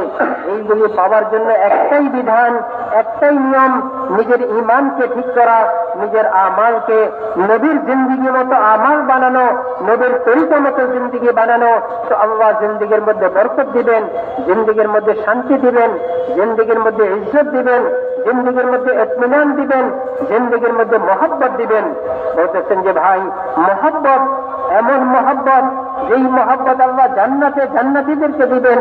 বলতেছেন যে জান্নাতে জান্নাতীদের নেয়ামতের মধ্যে এটাও একটা নেয়ামত, মহব্বতের জিন্দিগি। আল্লাহ এটা নমুনা কায়েম করছেন সাহাবাদেরকে দিয়ে, দিন মানুষের জিন্দিগির মধ্যে কেমন মহব্বত আনে।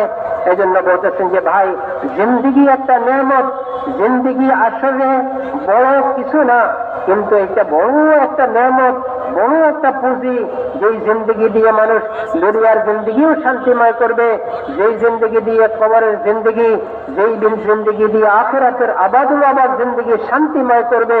বলতেছেন যে ভাই, শান্তিময় জিন্দিগির জন্য না দুনিয়াতে আর কোনো ব্যবস্থা আছে, না আখিরাতে আর কোনো ব্যবস্থা আছে। দুনিয়া এবং আখিরাতের জন্য মানুষের এই হায়াতই আসল জিন্দিগি।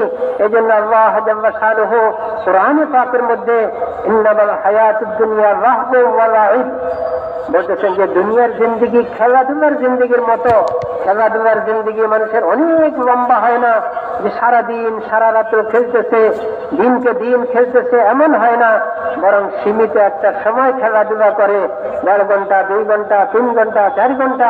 এরপরে মানুষ সেখান থেকে চলে আসে, মনে করে এখন আমার আসল খাওয়া দাওয়ার সময়, আমার এটার সময়, একটু আরামের সময়। মেরে মুহতারাম, দুনিয়ার জিন্দিগি তেমনই বড় অঙ্ক। আখিরা ওয়ালা দারুল আখিরাতি লাহিয়াল হায়াবান, আখিরাতের জিন্দিগি আসল জিন্দিগি, যেই জিন্দিগির শুরু হবে শেষ হবে না, যেই জিন্দিগির শান্তির শেষ নাই, যেই জিন্দিগির সফলতার শেষ নাই, যেই জিন্দিগির মহব্বতের শেষ নাই, যেই জিন্দিগির নেয়ামতের শেষ নাই, যেই জিন্দিগিতে আল্লাহ জাল্লা শানুহু এমন এমন নেয়ামত তৈরি করে রাখছেন, মালা আইনুন রাত, যেটা কোনোদিন চোখে দেখে নাই, কানে শুনে নাই, কল্পনা করে শেষ করতে পারবে না। চোখের চাহিদা আল্লাহ পুরা করবেন, মনের চাহিদা আল্লাহ পুরা করবেন। মেরে মুহতারাম, সব ধরনের নিয়ামতের চাহিদা আল্লাহ জাল্লা শানুহু জান্নাতের মধ্যে পুরা করবেন। বলতেছেন যে ভাই, জান্নাতের এই নিয়ামতগুলি কিভাবে পাবে, আখিরাতের এই সম্মান কিভাবে পাবে? আখিরাতে যাই কোনো সুযোগ নাই, সুযোগ তো শেষ হয়ে গেছে, সুযোগটা হাতছাড়া হয়ে গেছে। তিনি বলতেছেন যে ভাই, আখির তো মৌতেই, মৃত্যু ছাড়া তো আর কিছু নাই, মৃত্যু ছাড়া তো আর কোনো বাঁচারও কোনো ব্যবস্থা নাই। মৃত্যুই মানুষের আখিরাতের আসল সিদ্ধান্ত, যে মৃত্যুই মানুষের আসল সিদ্ধান্ত। মৃত্যুর উপরে মেরে মুহতারাম, এর এত বড় বলতেছেন যে অকাট্য জিনিস আর কি হয়, যে প্রত্যেকের মৃত্যু আসবেই, চাইলেও আসবে, না চাইলেও আসবে, শক্তি থাকলেও আসবে, শক্তিবিহীন হইলেও আসবে, দুর্বল হইলেও আসবে, সবল হইলেও আসবে, জওয়ান হইলেও আসবে, বৃদ্ধ হইলেও আসবে। সর্ব অবস্থায় মৃত্যু অনিবার্য, মৃত্যু আসবেই। এজন্য হুজুর সাল্লাল্লাহু আলাইহি ওয়াসাল্লাম হাদিসে পাকের মধ্যে 5টা সুযোগকে গনিমত মনে করতে বলছেন। এক সময় হাতছাড়া হয়ে যাবে।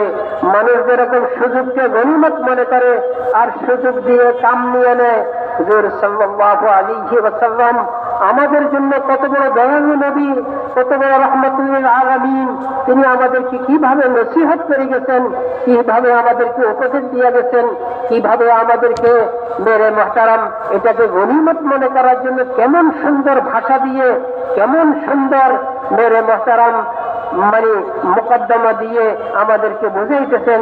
দেখো, 5টা জিনিস হাতে থাকা অবস্থায় গনিমত মনে করো, যখন হাত ছাড়া হয়ে যাবে তার দ্বারা আর কোনো কাজ করা যাবে না। এজন্য আগেই এটাকে সুযোগ মনে করি, এটাকে কাজে লাগাই না। বলতেছেন যে তার মধ্যে প্রথম হয়েছে হায়াতাকা ক্বাবলা মাউতিক, তোমার হায়াতকে মৃত্যুর আগে আগে গনিমত মনে করো। এই হায়াতেই সুযোগ তোমার, এই হায়াত দিয়েই দুনিয়া বানাইতে হবে, এই হায়াত দিয়ে আখিরাত বানাইতে হবে। দুনিয়া বানানোর অর্থ এইটা না দুনিয়ার সম্পদ বানাইতে হবে। দুনিয়া বানানোর অর্থই হয়েছে দুনিয়ার শান্তিময় জিন্দিগি এই হায়াতের আমল দিয়েই বানাইতে হবে। সফলতার জিন্দিগি, ইজ্জতের জিন্দিগি, ইতমিনানের জিন্দিগি, আল্লাহর মাহবুব জিন্দিগি, দুনিয়ার পরস্পর মহব্বতের জিন্দিগি এই হায়াতের আমল দিয়েই বানাইতে হবে। কাজে হায়াতকে তুমি গনিমত মনে করো। হায়াত শেষ হয়ে যাবে, মৃত্যু আসি যাবে, আর কোনো সুযোগ থাকবে না। এজন্য মৃত্যুর আগে আগে হায়াতকে গনিমত মনে করো। দ্বিতীয় হয়েছে মানুষের শৈশব আছে, মানুষের জওয়ানি আছে, এই জওয়ানিয়াকে বৃদ্ধ হওয়ার আগে গনিমত মনে করো।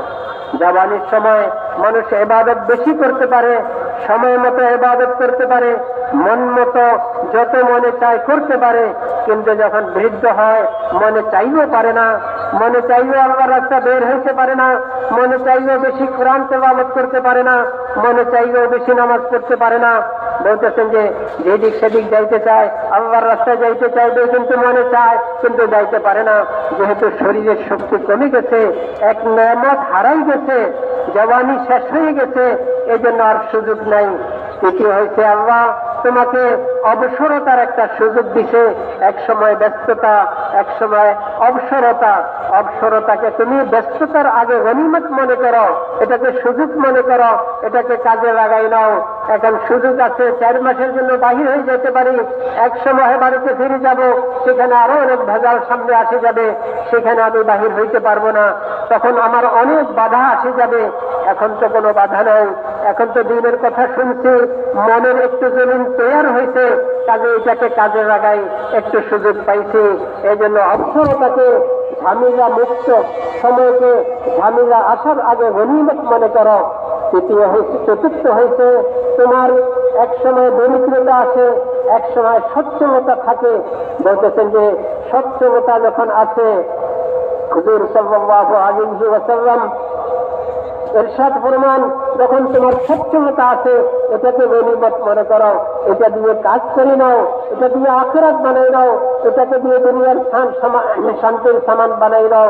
যেহেতু আল্লাহ একটা সুযোগ দিচ্ছেন, আল্লাহ একটা পুঁজি দিচ্ছেন, গরিবের উপরে খরচ করো, অসহায়ের উপরে খরচ করো, আল্লাহর রাস্তায় খরচ করো, দ্বীনের জন্য খরচ করো।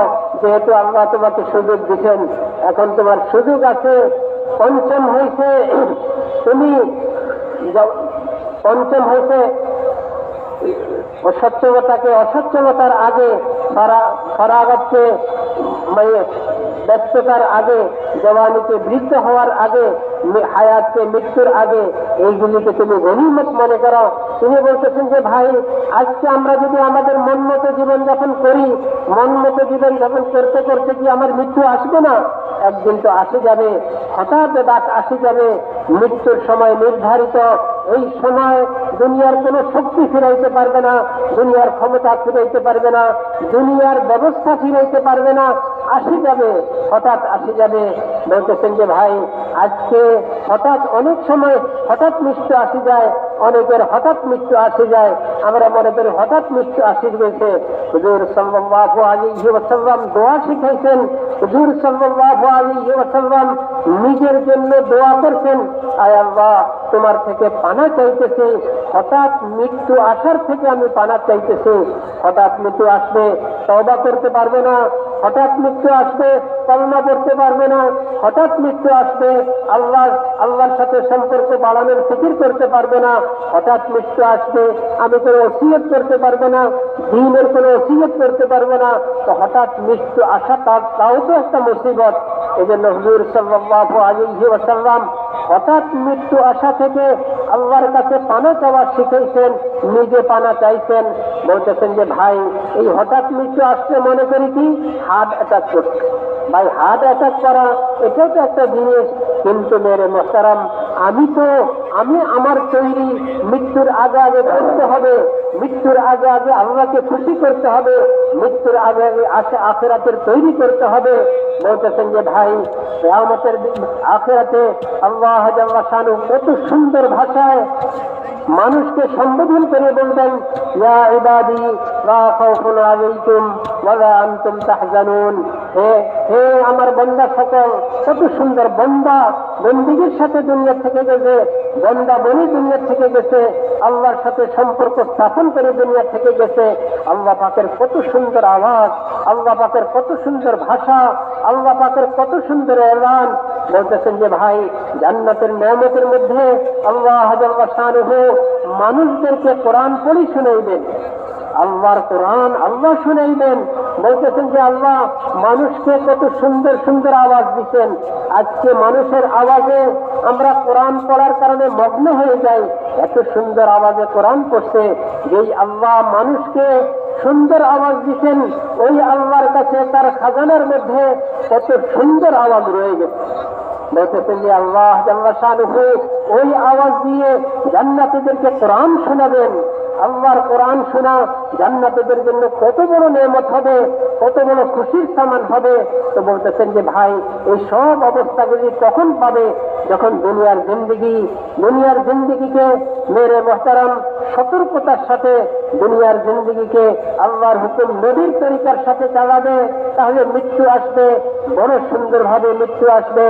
মেরে মোহতারাম কবরের মধ্যে এক শান্তির জীবন, এক শান্তির ইজ্জতের জান্নাতের পোশাক, জান্নাতের বিছানা ময়দানে হাসরে উঠবে আল্লাহ পাকের মেহমানদারির সাথে। মেরে মোহতারাম হুজুর সাল্লাল্লাহু আলাইহি ওয়াসাল্লামের দস্তে মোবারক, হুজুর সাল্লাল্লাহু আলাইহি ওয়াসাল্লামের নূরানি হাতের দিয়ে মেরে মোহতারাম হাউজে কাউসারের পানি পান করানো হবে। যেই পানি পান করানোর পরে জান্নাতে যাওয়া পর্যন্ত আর পিপাসা লাগবে না, এত মজার পানি হবে। এই সব দুনিয়ার সাথে সম্পর্ক মেরে মোহতারাম তিনি বলতেছেন যে ভাই, আল্লাহ আমাদেরকে হায়াতের সুযোগ দিচ্ছেন, এই সুযোগকে কামে লাগাই। এই সুযোগকে দাওয়াতি তাবলীগের দ্বারা আর কিছু বলা হয় না, এদের দ্বারা এই কথাই বলা হয় আমার জিন্দিগিকে আমি আসল জিন্দিগি বানাই। আমার জিন্দিগিতে যেই জন্য আল্লাহ দুনিয়াতে পাঠাইছেন ওই জিন্দিগি বানাই।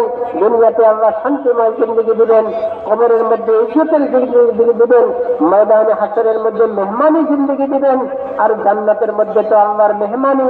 বলতেছেন যে ভাই, এই জন্য আল্লাহ আমাদেরকে একটা সুযোগ দিচ্ছেন, একটু চিন্তা করি, একটু নিজেকে চিন্তা করি, নিজের জিন্দিগির উপরে রহম খাই, নিজের জিন্দিগির উপরে দয়া করি, নিজের জিন্দিগির উপরে একটু আমার আফসোস আসে, হায় কোথায় কাটাইলাম, কিভাবে কাটাইলাম, কোথায় কাটানো দরকার ছিল, কিভাবে কাটানো দরকার ছিল, আমার জিন্দিগির উদ্দেশ্য কি, আল্লাহ আমাকে কেন দুনিয়াতে পাঠাইছেন, শেষ নবীর উম্মত হিসাবে এত বড় মকাম আর মর্যাদা আল্লাহ কেন দিচ্ছেন।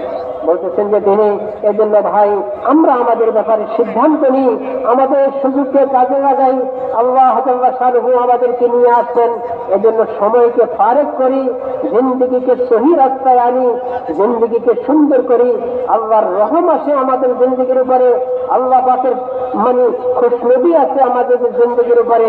আল্লাহ আমাদের জিন্দিগিকে সুন্দর করে দেন, আল্লাহ আমাদের জিন্দিগিকে দামি বানাই দেন, দুনিয়ার অবস্থাকে ভালো করে দেন।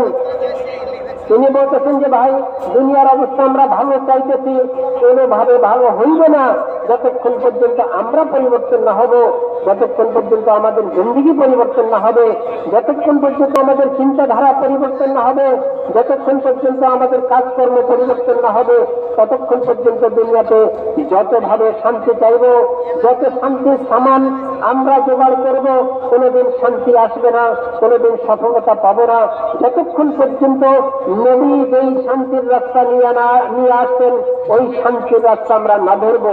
এই জন্য দাওয়াত ও তাবলীগের মেহনতে আর কিছু বলে না, বলেন এই কথাই যে আমরা ওই শান্তির রাস্তায় কদম উঠাই, নিজেকে এর উপরে উঠাই, নিজের সিদ্ধান্ত নিজে নিই এবং নিজের রাস্তা নিজেই ধরি। বলতেছেন যে ভাই, এজন্য আমরা এখন হিম্মত করি, 4 মাসের জন্য দাঁড়াই, বলবো যে আমি 4 মাসের জন্য তৈরি আছি, আমার জিন্দিগিকে আমি বানানোর জন্য তৈরি আছি। দুনিয়ার উপরে রহম খাই, দুনিয়াবাসীদের উপরে রহম খাই, তাদেরকে আমি খুশামত করি, তাদেরকে আল্লাহর রাস্তায় বাহির করে, তাদেরকে দিন শেখার জন্য তৈরি করে, তাদেরকেও সঠিক রাস্তার মধ্যে আনি। তো দুনিয়া এক শান্তিময় জিন্দিগির এক সামান হয়ে যাবে, শান্তিময় জিন্দিগির এক জায়গা হয়ে যাবে।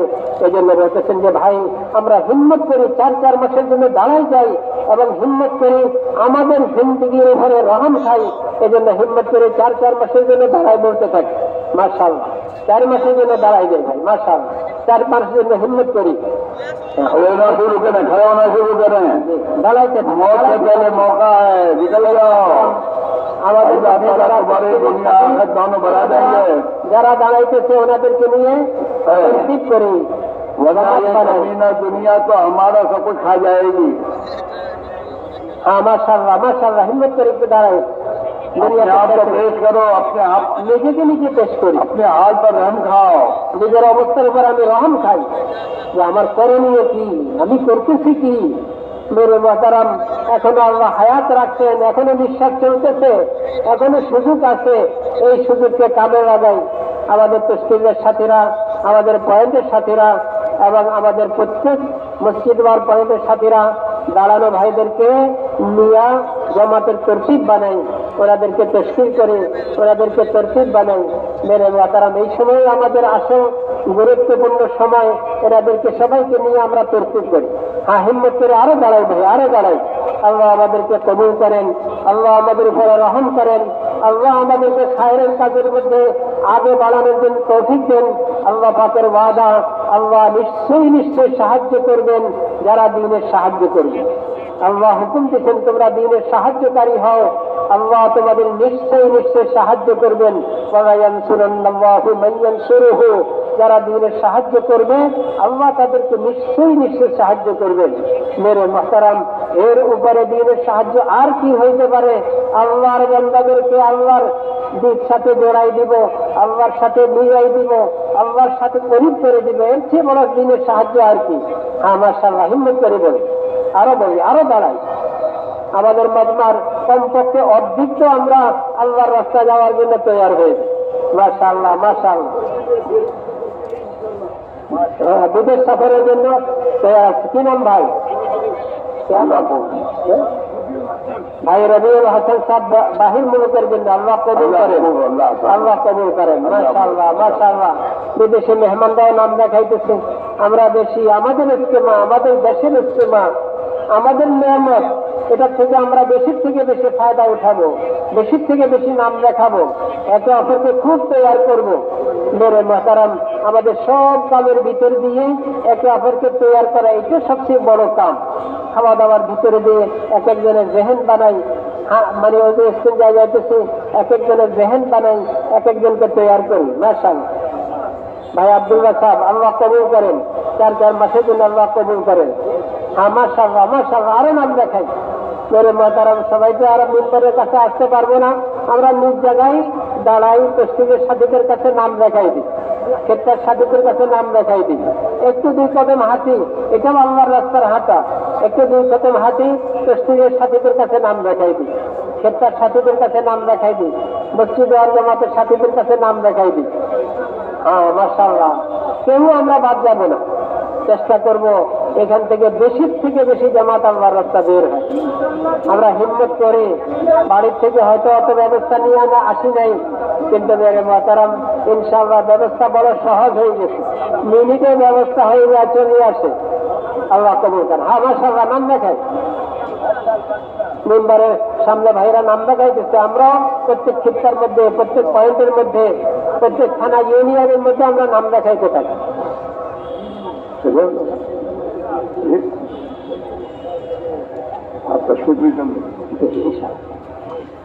হ্যাঁ, মাশাআল্লাহ। নাম দেখাইতে থাকি ভাই, হিম্মতের সাথে একে অপরকে খুব উৎসাহিত করি, একে অপরকে খুব হিম্মত দিই, একে অপরকে তৈরি করি। ভাই আপনার এই কামগুলি ঠিক আছে, আমি এটা বাড়িতে যাই, আমি কামগুলি পুরা করে দেবো, আপনি আপনার রাস্তা বের হয়ে যান, কিন্তু আপনার ইমানটা আমি শিখতে পারবো না। আপনার কাম পুরা করতে পারবো, আপনার কামটা করে দিতে পারবো, কিন্তু আপনার ইমানটা আমি শিখতে পারবো না। তা আপনি আল্লাহর রাস্তা বের হয়ে যান, আমি আপনার বাকি কামগুলি পুরা করে দেবো। এইভাবে আমরা একে অপরকে তৈরি করি, একে অপরের জরুরতের ব্যাপারে আমরা পরামর্শ করি, চিন্তা করি, তৈরি করি। এটা আমাদের একটা বড় কাম, এটা সুযোগ পাইছি। মেরে মহতারাম, বাড়ি থেকে যেতে এত সুযোগ পাইব না, এত সময় পাইব না, আর এত কাছেও পাইব না, কত দূর দূর হয়ে যাবে তখন বাড়ি ঘর। আল্লাহ কবুল করেন। খুব নাম দেখায়।